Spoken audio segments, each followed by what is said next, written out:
আসসালামু আলাইকুম। শুরু করছি আমার আলাদিন পর্ব ৪। লেখিকা জাবিন ফোরকান। গল্প পাঠে আমি তাসনিম জান্নাত। অনুরাগের বাচ্চা, তুই উগান্ডায় থাকিস কেন জানি? এক্ষুনি আমার বাসায় আসবি তুই, ঠিক এই মুহূর্তে। ঘড়ি ধরে শুধু 20টা মিনিট দেখবো আমি। এসে আমার মমকে বোঝা, মহিলা পাগল হয়ে গিয়েছে। 30 বছর ধরে মানুষ কাটাকাটি করতে করতে ব্রেইনের মাদারবোর্ড ফেটে গিয়েছে। এই মহিলাকে তুই বোঝা। অনুরাগ। সাইবানের রুমটা 2 তলায়, অথচ সেখান থেকে নিচতলা অবধি তার চিৎকার চেঁচামেচির আওয়াজ স্পষ্ট ভেসে আসছে। ছেলের দারুণ হম্বিতম্বিতে বেপাত্তা সামিয়া সোফায় বসে পা ঝুলিয়ে ঝুলিয়ে আয়েশ করে পায়েস খাচ্ছেন। মধ্যখানে বিপাকে পড়ে যাওয়া ইরাম দাঁড়িয়ে দাঁড়িয়ে কাণ্ডকারখানা দেখছে। মা ছেলের মাঝে এ কেমন দ্বৈরথ! হাসা উচিত নাকি দুঃখ করা উচিত বোঝা মুশকিল। কাজের মেয়ে সুগন্ধা অবশ্য একদম স্বাভাবিক। গুনগুন করতে করতে খাবারের টেবিল গুছিয়ে নিচ্ছে, যেন আশেপাশে যা হচ্ছে তা এখানকার নিত্যদিনের ঘটনা। এমন সময় ওই মেয়ে ঠোঁটে গান আসে কিভাবে? এইবারে প্রত্যেকটা মানুষই এক একটা নমুনা। প্লিজ আয়, এক্ষুন আয়। কিসের বিজনেস মিটিং তোর শালা? দেখিস অনুরাগ, তুই যদি আজকে না আসিস, তোর ফটো পোস্টারে ছাপিয়ে আমি সারা শহরের দেয়ালে সেটে দিয়ে আসবো। নিচে বড় বড় করে লিখবো, এই ইফটিচারের থেকে সাবধান। দেখিস তুই। নিজের রুম থেকে বেরিয়ে বোধহয় সাইবান ছাদের দিকে চলে গিয়েছে। ঠাসঠুস শব্দ আসলেও এবার আর তার কথা স্পষ্ট শোনা যাচ্ছে না। সামিয়া ধীরে সুস্থে পায়ে শেষ করেছেন ততক্ষণে। ঘড়ির দিকে তাকিয়ে তিনি উঠে দাঁড়ালেন। হাসপাতালে যাওয়ার সময় হয়ে এসেছে। ঠিক তখনই নিজেকে আর রুখতে পারল না ইরাম। সামনে গিয়ে দাঁড়ালো। খালামণি, কিছু মনে মনে করো না তুমি গুরুজন। তবুও বলতে বাধ্য হচ্ছি, তুমি অযৌক্তিক কথা বলছো। এমনটা সম্ভব নয়। কেমনটা সম্ভব নয়? তেমনটা সম্ভব নয়? সাইবানকে বিয়ে করাটা কেন সম্ভব না? সামিয়ার স্বাভাবিক বা এবং সুচারু দৃষ্টিতে ইরাম খানিকটা অস্বস্তি বোধ করল। তারপরে বলল, জি, প্রথমত তোমার মাথায় এমন একটা পরিকল্পনা কিভাবে আসলো সেটাই চিন্তার বিষয়। উপরন্তু আমারও একটা মতামত বলে বিষয় আছে। আলাদিন আর আমি খুবই বেমানান। বয়সে তোর ছোট বলে বলছিস, নাকি পুরুষ সম্পর্কে ট্রমা হয়ে গিয়েছে বলে? ইরাম এক মুহূর্ত চুপ থাকলো, তারপর জানালো, বিষয়টা এমন না। আলাদিনকে আমি ছোটবেলা থেকে দেখেছি। ঈদে কোরবানি আর কিছু না হোক টুক করে আমাদের বাড়িতে সালামি নিতে চলে যেত। হাতে 2 টাকা ধরিয়ে দিলেও এমন খুশি হতো যেন ওর হাতে আমি চাঁদ তুলে দিয়েছি। এমন একটা স্মৃতি মাথায় গেঁথে আমি কিভাবে ওকে বিয়ে করতে পারি? ওকে আমি ভাইয়ের নজরে দেখে এসেছি, এর বেশি কিছু কোনোদিন ভাবিনি। তবে স্বামী হিসেবে কিভাবে ভাবতে পারি? এখনো ভাইয়ের মতন দেখিস? চটজলটি উত্তর করতে চাইল ইরাম, অথচ কিছুতেই মুখ থেকে হ্যাঁ উত্তরটা বের করতে পারল না। কারণটা খুবই স্বাভাবিক। এত বছর পর নতুন করে দেখা মানুষটা তার পুরাতন আলাদিন নয়। ইরামের স্মৃতিতে সেই আলাদিন আজও ছোটটি। মায়া মায়া মুখ, মুখের দুপাশে খোঁচা খোঁচা সূচালো 2টি দাঁত। কথায় কথায় স্মিত হাসে। বয়সের তুলনায় বেশি বোঝ তার ছিল। এই আলাদিনের সঙ্গে সেই আলাদিনের কোনো মিল নেই। প্রাপ্তবয়স্ক সাইবানকে অনেকখানি অপরিচিত লাগছে ইরামের। তাই অসত্য জবাবে সে নিজের খালামণিকে দিতে পারল না। জানি না। ইরামের উত্তর শুনে সামিয়া মুচকি হাসলেন, বললেন, আমাকে যখন গুরুজন মানিস তখন এটাও মাথায় রাখ, আমি যা করছি ঠান্ডা মাথায় জেনে বুঝে এবং ভেবে চিন্তে করছি। সবার ভালোটাই ভাবছি, খারাপটা না। রইল বাকি সাইবান। ওকে দেখতে হয়তো ঘাড়তেরা বাদরের মতন লাগে, তবে তবে মনটা অবুঝ না। সময় দিয়ে বুঝিয়ে বললে ঠিক বুঝে যাবে। একটু থেমে তিনি আবার যুক্ত করলেন, তবে কাউকেই আমি জোরাজুরি করব না। বিয়ে শাদির ব্যাপার, একেবারে অমতে হওয়াটা খারাপ ব্যাপার। তাই বলছি, তুই তোর পরিস্থিতি ভেবে দেখ। আজকের দিনটা সময় নে, ভালো মতো চিন্তা কর। প্লিজ যুক্তি দিয়ে ভাবিস, আবেগ দিয়ে না। তোর মতন বোঝদার মেয়ে 2টা হয় না। তুই নিজের আর ইজানের ভবিষ্যৎ ভেবে সিদ্ধান্ত নিস, এটাই আমার কামনা। এরপরও যদি মনে হয় তুই থাকবি না, চলে যাবি, আমি আর তোকে আটকাবো না। আমি হাসপাতালে যাচ্ছি, আসতে রাত হবে। আর ঘরটা মাঝে মধ্যে ভূমিকম্পের মতো কেঁপে উঠতে পারে। মনে হবে কেউ বুঝি বুলডোজার চালাচ্ছে। ওটা সাইবানি, ভয় পাস না। ইজানকে দেখে রাখিস।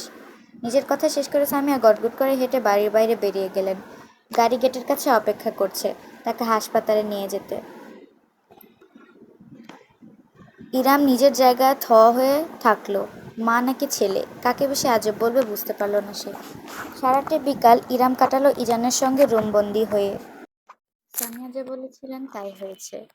ক্ষণে ক্ষণে বাইরে থেকে হম্বিতম্বির শব্দ ভেসে আসতে লাগলো। মাঝে আবার 2টো বাইকও এসে হাজির হয়েছে, খুব সম্ভবত সাইবানের বন্ধুদের কেউ। তাদের কথাবার্তা অবশ্য সে শোনেনি, শোনার কিংবা জানার ইচ্ছাও নেই।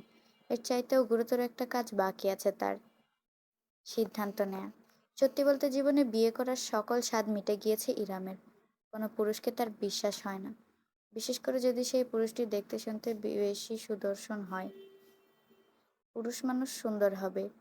তার তাদের মাঝে কোনো ঘাপলা থাকবে না এমনটা অসম্ভব। তবে ইরামের ভাবনা এখন আর তার নিজের মধ্যে সীমাবদ্ধ নেই। তার সমস্ত চিন্তার কেন্দ্রবিন্দু হলো ইজান। ছেলেকে বুকে নিয়ে দোলাতে দোলাতে ইরাম ভাবল, এই নিষ্পাপ বাচ্চাটাকে একটা চমৎকার এবং আরামদায়ক ভবিষ্যৎ দেওয়ার ক্ষমতা কি তার আছে? এই ৩২ বছরের জীবনটায় সে অর্ধেক জগৎ দেখে ফেলেছে। জীবিকার তাগিদে এমন কোনো কাজ নেই যা সে করেনি। আর কত সে কাজ জারি রাখত যদি তাতে ইজানের ভবিষ্যৎ ভালো হওয়ার নিশ্চয়তা থাকতো। কিন্তু এই ৩টা মাস একা কাটাতে গিয়ে সে বুঝেছে সিঙ্গেল মাদারদের জীবন কেমন হতে পারে। যদি হাতে টাকা না থাকে তাহলে তো কথাই নেই। সরকারের সম্পত্তি মনে করে সকলে। নারী এবং পুরুষ মহান সৃষ্টিকর্তা এমনই সৃষ্টি করেননি। তারা একে অপরের পরিপূরক। না একজন নারী কোনোদিন চলতে পারবে একজন পুরুষ ছাড়া, না একজন পুরুষ চলতে পারবে একজন নারী ছাড়া। সমাজের এই অবস্থা শুধুমাত্র এই নারী পুরুষদের অতিরিক্ত লোভ এবং মানসিক বিকৃতির কারণে, আর কিছু না। যদি ইরাম সাইবানকে বিয়ে করে তাহলে সমাজ বিরাট আঙুল তুলবে। তবে তার ইজান হয়তো একটু ভালো থাকবে। একটা সুস্থ সুন্দর স্বাভাবিক পরিবার পাবে। স্বাভাবিক হয়তো না, একটু পাগলাটে পরিবার। তবে দিন শেষে ইরাম বিনা চিন্তায় ইজানের মুখে খাবার তুলে দিতে পারবে। পরের দিন খাবার পাবে কিনা সেই চিন্তা করতে হবে না। আর্থিক এবং সামাজিক নিরাপত্তা, যা এখন খুব করে দরকার ইরামের। তার নিজের ট্রমা, নিজের জীবনের সকল না পাওয়াদের হিসাব কোনো দরকার নেই এখানে। সামিয়া বাড়িতে ফিরে এলেন সন্ধ্যার পর। কাজ একটু দ্রুতই শেষ করেছেন তিনি, না হলে ফিরতে রাত হয় তার। তবে বাড়ির পরিস্থিতি বিবেচনা করে চলে এসেছেন। ইরাম তখন টেবিলে বসেছে। সুগন্ধা তাকে নাস্তা দিয়েছে, স্যান্ডউইচ, কফি আর সামিয়ার নির্দেশ মতো ফল। ইজানকে দুলিয়ে যাচ্ছে সে। মাত্রই দুধ খাইয়েছে। এখন ছেলেটা তার আবার ঘুমাবে। ঘুমে ঢুলু ঢুলু করছে চোখ। ইরা মৃদু হেসে গুনগুন করে যাচ্ছে, আয় আয় চাঁদ মামা টিপ দিয়ে যা, চাঁদের কপালে যা টিপ দিয়ে যা, আমার কচি উপাসনাটা। ইজানের মুখটা অসংখ্য চমকে ভরিয়ে দিল ইরাম। বিনিময়ে ছেলে তার ছোট্ট দুখানা হাত দিয়ে আঁকড়ে ধরল তার গলা। দৃশ্যটি আদুর অদূর থেকে নিষ্পলক নয়নে দেখলেন সামিয়া। তার বুকটা ভীষণ উষ্ণতার জোয়ারে টইটুম্বর হলো। হঠাৎ মৃদু পায়ের শব্দে ইরাম এবং সামিয়া দুজনে মুখ ঘুরিয়ে তাকালেন। ২ তলার সিঁড়ি বেয়ে নিচে নেমে এলো সাইবান। পরনে একটা হাফ হাতা কালো টি-শার্ট আর ঢোলা ট্রাউজার। হাফ হাতা হওয়ায় তার শক্ত গড়নের ফোলা বাহু চোখে পড়ছে স্পষ্ট। টি-শার্টের কাপড় বুকের ওপর চেপে বসেছে। ভাগ ভাগ করা পেশির গঠন চোখে পড়ছে বেশ। খুব সম্ভবত শরীরচর্চা জাতীয় কোনো কাজ করেছিল, তাই এমন রূপ। ইরামের দিকে এক দফাও দৃষ্টি না ফেলে সে সোজাসুজি তাকালো সামিয়ার দিকে। Hey bro! সাইবানের কণ্ঠস্বরটা অতিরিক্ত শান্ত শোনালো, যেটা তার চরিত্রের সঙ্গে বেমানান। চোখ পিটপিট করলো ইরাম। এই ছেলে এভাবে কাকে সম্বোধন করলো? হতবাক হয়ে গেল সে, যখন নিজের অ্যাপ্রন খুলে চেয়ারে ঝুলিয়ে রাখতে রাখতে সামিয়া উত্তর করলো, বল ব্রো। রুমে চলো, তোমার সাথে প্রাইভেট কথা আছে আমার। ওকে চল। সামিয়া সাইবানের পিছু পিছু নিচতলার একটা রুমের ভেতর আড়াল হয়ে গেলেন। দরজাটা ঠাস করে লেগে গেল। ইরাম স্তব্ধ হয়ে বসে চেয়েই রইল। সামিয়া পরনের শাড়ির কুচিটা খানিক ঢিলেঢালা করে বিছানায় বসলেন।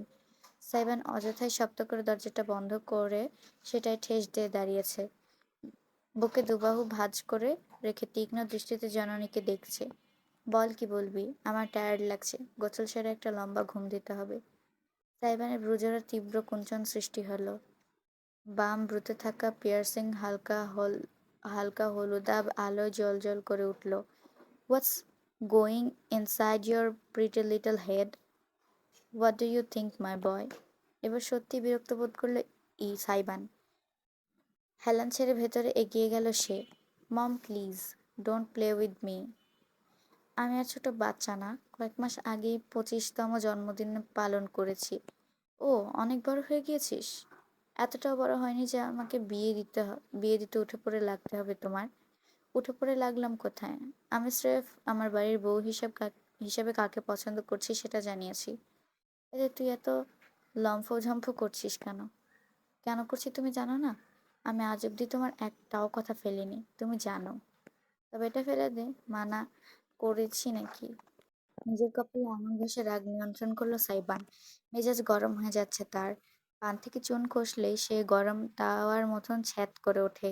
সেখানে সে এতক্ষণ যাবৎ নিজেকে শান্ত রেখেছে এই বেশি। বাড়ির বৌমাই ফুট। একটা 32 বছর ডিভোর্সি মহিলার সঙ্গে একটা পরপুরুষের বাচ্চা। খুব ভালো চয়েস তোমার মম। সাইবান আলাদিন। সামিয়ার শীতলতম কণ্ঠস্বর ভেসে আসতেই সাইবান না চাইতেও সামান্য কেঁপে উঠল। জননীর এই কণ্ঠটা তার বহু অজানা। কালে ভদ্রে কখনো শোনা যায়। তার সম্পূর্ণ নাম নিয়ে ডাকার অর্থ সামিয়া আর মজার মুহূর্তে নেই। তিনি বাস্তবতায় আছেন। মানুষকে মানুষ হিসেবে সম্মান দিতে না জানলে তাকে নিয়ে কথা বলা বাদ দে। বড় শুধু গায়ে গতরেই হয়েছিস, চরিত্রে না। কথাটা ভীষণ গায়ে লাগলো সাইবানের। হাতের মুঠো শক্ত করে ফেলল সে। একটা পর মেয়ে, যার এর আগে কোনো হদিস অবধি ছিল না, হঠাৎ করে উদয় হয়েছে তার জন্য আজ সে নিজের মায়ের কাছে এইভাবে কথা শুনছে। বিষয়টা মানতে নারাজ তার অন্তর। সামিয়া নিজে বিছানা ছেড়ে উঠে দাঁড়ালেন। ছেলের মুখোমুখি হয়ে বললেন, আমি কেন ইরামকে এই বাড়ির বউ বানাতে চাচ্ছি জানতে চাস তো? বেশ, তবে শোন। বাপ মারা যাওয়ার পর থেকে ইরাম একা হাতে দুই ভাইকে মানুষ করেছে। নিজের পাগল মা, দুইটা ভাইয়ের পড়াশোনা, তাদের খরচ, পরিবারের খরচ, সব একা হাতে টেনেছে ওই একটা মেয়ে। পরিবারের বড় মেয়ে কিনা। কত কষ্ট করে নিজের পরিবারকে টেনে মানুষ করেছে সেটা তো তোর আমার নিজের চোখে দেখা। সামান্য সাহায্যটুকু কোনোদিন নেয়নি। শুধু ঈদের সময় উৎসবের নামে কিছু কাপড় চোপড় দিতে পারতাম ভাগ্নে ভাগ্নিদের। এরপর তো সেটাও বন্ধ হয়ে গেল। আমরাও খোঁজ নেওয়া ছেড়ে দিয়েছিলাম। তুই দেখেছিস কী অবস্থার মধ্যে দিয়ে গিয়েছে মেয়েটা। বিয়ে হলো, বাচ্চা হলো, স্বামীর ঘরটা অবধি শান্তিতে করতে পারল না। যখন সব হারিয়ে শুধু একটা যক্ষের ধন নিয়ে ভাইয়ের বাড়িতে আসলো, তখন ভাইটাও তাকে রাখলো না। এমনই কুলাঙ্গার ভাই, যে মাতৃতুল্য বোন পেলে পুষে বড় করেছে, চাকরি দিয়েছে, তাকে তাড়িয়ে দিতে দুইবার চিন্তা করলো না। একবার ভেবে দেখেছিস মেয়েটার জীবনে কত কষ্ট? সাইবার নিঃশব্দে শুনল। কোনো কাহিনী তার অজানা নয়, শুধু শেষের অংশটুকু ছাড়া। মুখের রাগের ভাবটা কমে এলেও পুরোপুরি দমল না। ঠিক আছে মম, তোমার কথা আমি বুঝতে পারছি। আমিও পাষাণ না, ওকে। তোমার চ্যারিটি করার ইচ্ছা হয়েছে, কারো না। মানা করছে কে? করো না, মানা করছে কে? ইরাম আপুকে ঘরে রাখবে, রাখো। ওনার বাচ্চাকে পালবে, পালুক। আমার কন্ট্রিবিউশন চাইলে আমি প্রতি মাসে সেটাও করব। কিন্তু শুধু বিয়ে পর্যন্ত টেনে নেওয়ার মানে কি? সামিয়াকে এবার বেশ অসন্তুষ্ট মনে হলো। চ্যারিটি, কন্ট্রিবিউশন, কবে এত অধঃপতন হলো তোর? ছোটবেলায় এত ইরাম আপু করতিস, জানিস না তার আত্মমর্যাদা কোথায়? তোর মনে হয় আমার চ্যারিটি করতে চাইলে সে হাত পেতে নেবে? মধ্যবিত্তকে আর কিছু আল্লাহ দিক বা না দিক, আত্মসম্মানটুকু দেয় ভরে ভরে। হাত পাতার মতন অবস্থায়ও তারা হাত মুঠো করে ঠোঁট কামড়ে লড়ে যায়। ভিন্ন দিকে তাকিয়ে আগের তুলনায় কিছুটা শান্ত গলায় তিনি যুক্ত করলেন, তাছাড়া আমার বাসায় একটা প্রাপ্তবয়স্ক ছেলে আছে, আরেকজন প্রাপ্তবয়স্ক মেয়ে, উপরন্তু ডিভোর্সি। খালাতো বোনকে দিনের পর দিন বাড়িতে জায়গা দিলেও সমাজে সমস্যা হয়ে যাবে। খাওয়া পড়া তারা দিক বা না দিক, সালিশটা ঠিকই বসবে। 32 বছরের মেয়ের সাথে 25 বছরের একটা ছেলেকে বিয়ে দিলে সমাজ সালিশ বসাবে না বলছো? অবশ্যই বসাবে, আরো বড় সালিশ বসাবে। কিন্তু তখন অন্তত আমি গলা চড়িয়ে আমার ঘরের বউয়ের সম্মান বাঁচাতে লড়তে পারবো। শুধুমাত্র ভাগ্নির জন্য এত কিছু করার সুযোগ নেই, বুঝেছিস? বুঝলাম। হঠাৎ করে উল্টো ঘুরে দরজার মাঝে ধরাম করে একটা শক্তিশালী ঘুষি বসিয়ে দিল সাইবান। প্রবলভাবে কেঁপে উঠল চারপাশ। ভয়ানক একটা শব্দ হলো। এটাই বুঝলাম যে বাড়ির একমাত্র ছেলে সবসময় আদরের দুলাল হয় না, মাঝে মাঝে বলির পাঠাও হয়। ভাঙচুরের শব্দ আরম্ভ হলো তৎক্ষণাৎ। সাইবানের হাতের ধাক্কায় শোপিস, দেয়ালের ফটো ফ্রেম সব আছড়ে পড়তে লাগলো মেঝেতে। আমি পারবো না ওনাকে বিয়ে করতে। গলা নিচে, একদম চিৎকার চেঁচামেচি করবি না, পরিস্থিতির জটিলতা বোঝার চেষ্টা কর। ছেলেকে সামলাতে চাইলেন সামিয়া, কিন্তু পারলেন না। তার ছেলে সাক্ষাৎ ঝড়, ঝড়কে কাবু করাটা মুশকিল। আমি কোনোদিন ইরাম আপুকে বিয়ে করব না, কোনোদিন না। আমার কথাটা একবার। না, না, না এবং না।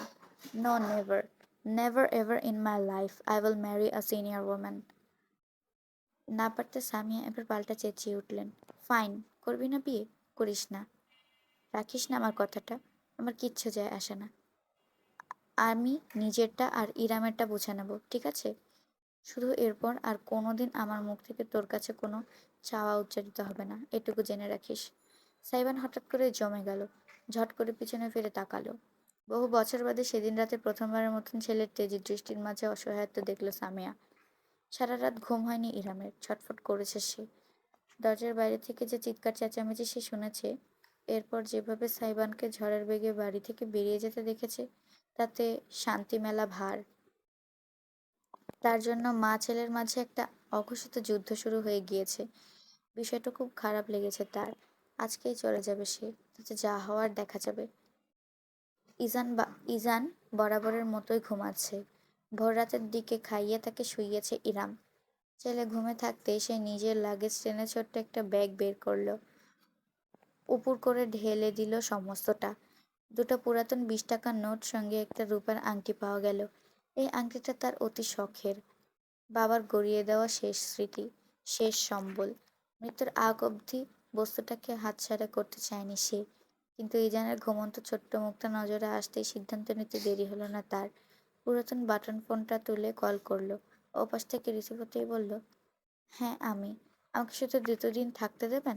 কথা দিচ্ছি কোনো সমস্যা করব না। শুধু ইজানকে ডাক্তার দেখাবো আর নতুন মেস দেখে উঠে পড়বো। জরুরি দরকার। প্লিজ যদি একটু ব্যবস্থা করা যায়। হ্যাঁ, ও থ্যাঙ্কস। সত্যি, অনেক কৃতজ্ঞ থাকলাম। আমি দুপুরের আগেই চলে আসবো। ওকে, রাখছি। ফোনটা কেটে একটি স্বস্তির নিঃশ্বাস ফেলল ইরাম। আগামী 2-3 দিনের জোগাড় হয়েছে। এবার শুধু খালামণিকে বলে কোনো ভালো শিশু বিশেষজ্ঞের সন্ধান নিয়ে ফিরে যাবে। ইজানকে পাতলা কম্বল টেনে ঢেকে কপালে একটা চুমু দিয়ে রুম থেকে বেরিয়ে এলো ইরাম। সামিয়ার রুমটা নিচতলায়, কিন্তু একদম অপর পাশে। ডাইনিং রুম ঘুরে যেতে হবে। ডাইনিং রুমের ভেতর পা রাখতে ইরাম থমকাতে বাধ্য হলো, কারণ টেবিলে বসে আছে সাইবান স্বয়ং। ফিরল কখন? রাগ শেষ? মুখ দেখে তো মনে হচ্ছে না। টেবিলে বড়সড় একটা আর্ট পেপার ছড়িয়ে মার্কার দিয়ে খচখচ করে কিছু লিখছে ছেলেটা। অত্যন্ত মনোযোগী দৃষ্টি। হাতছাড়া ট্যাঙ্ক টপ আর জিন্স পরনে। শার্ট ছিল, যেটা ছুঁড়ে ফেলে রেখেছে উপর সোফার উপর। ইরাম না পারতে খানিকটা কৌতূহলী হয়ে কাছে সরে উকি দিল। একটা পোস্টার বানিয়েছে সাইবান, তাতে গোটা গোটা অক্ষরে লেখা, প্রফেশনাল হাজব্যান্ড, প্রফেশনাল হাজব্যান্ড। আপনি কি অসহায়? একাকিত্বের ভার বইতে পারছেন না? চান একজন নির্ভরযোগ্য বড়লোক সঙ্গী, যে শুধু আপনাকে কেন, আপনার বাচ্চা কাচ্চা, দাদি নানি 14 গোষ্ঠী পেলে পুষে দেবে? তবে হ্যাঁ রমণী, এই বিজ্ঞপ্তি আপনারই জন্য। আপনার বয়স যত বড়ই হোক না কেন, তার চাইতেও বড় হতে হবে আপনার মন। যেন সেখানে আমার জায়গা হলেও মতলবের জায়গা না হয়। আপনাদের সেবায় আছি আমি, professional husband Saiban Aladdin. Booking করতে আজই যোগাযোগ করুন এ নাম্বারে। Professional husband 01******। এই প্রথমবারের মতন সাদাশান্ত ইরামও আজকে না উঠে পারল না। এই ছেলের মাথা আসলেই নষ্ট, পুরোপুরি নষ্ট। সাইবান মার্কারের ক্যাপ ঠোঁটে গুজে রেখে তার দিকে তাকালো। পরক্ষণে বাঁকা এসে লাফিয়ে টেবিল থেকে নেমে পড়ল। হেলে দুলে পোস্টার নিয়ে বাড়ির বাইরে চলে গেল। ইরাম না পারতে ছুটে গেল তার পিছু পিছু। বাড়ির বাইরে গেটের কাছের দেয়ালে আঠা দিয়ে সুন্দর করে পোস্টারটা লাগাচ্ছে সাইবান। দারোয়ান একপাশে দাঁড়িয়ে হাঁ করে ঘরের ছেলের কাহিনী দেখছে। ইরাম হাঁপাতে হাঁপাতে পৌঁছালো। আলাদিন, তোমার মাথা খারাপ হয়ে গিয়েছে? না তো, আমার মাথা একদম চাকাচক আছে।